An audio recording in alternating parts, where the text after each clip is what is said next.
Hey everybody, it is Grant Robbins, yes, back in the garage talking more sureties. This time, performance bonds. You heard me mention these last week when we were talking about payment bonds because they usually go together, payment and performance bonds. But today we're taking the performance side of that equation. Let's dive in. What is a performance bond? Well, a performance bond is a guarantee to the owner that the contractor is going to fulfill the obligations of that contract. So, what does that mean? Let's break that down.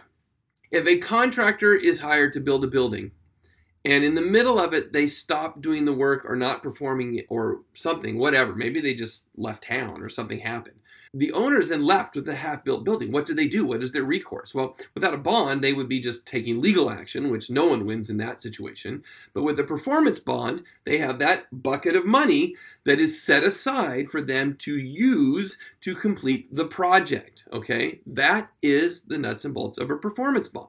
All right, and think about it.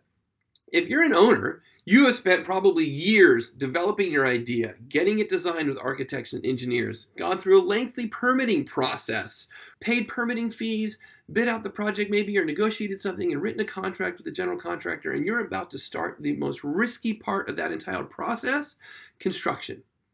You want assurances that if something goes wrong, you are protected and you're not having to take legal action, or you're just left with some half-built building and nothing else, and your investment crumbles, and that's not a good situation for anybody. So you ask for a performance bond.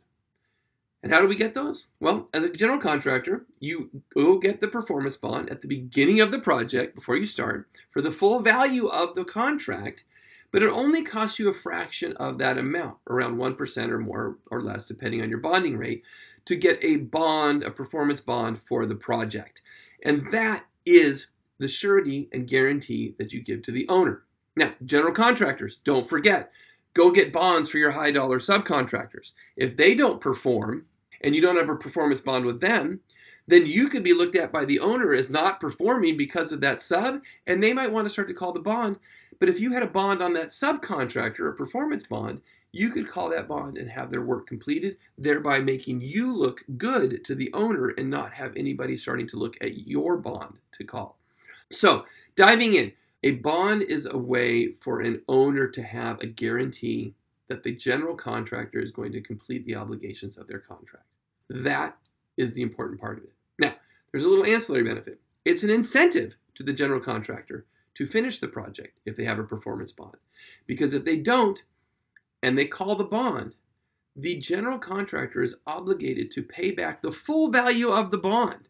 And I can tell you that is a lot more money than what your bond fee was, or taking a loss on the project and figuring out a way to get the project built versus having to pay back that bond, which will also impact your ability to get bonds on future projects. So hopefully that gives you a little bit of insight into the performance bond world. Again, get them on your projects. If you're owners, general contractors, look at providing them, and also don't forget to get them for your subcontractors.